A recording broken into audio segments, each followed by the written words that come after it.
Gubernur Jawa Barat Deddy Mulyadi menepati janjinya dengan memberikan bonus sebesar Rp1 miliar kepada skuad Persib Bandung sebagai bentuk apresiasi atas keberhasilan mereka menjuarai Liga 1 musim 2024-2025.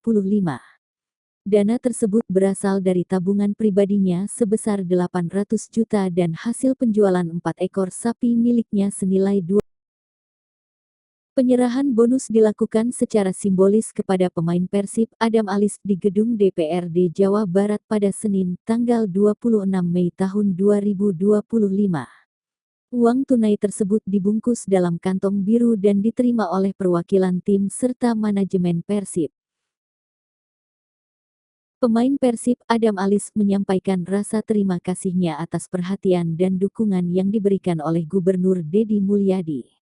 Ia menyatakan bahwa bonus tersebut akan diserahkan kepada manajemen untuk diatur pembagiannya kepada seluruh pemain. Back to back champion.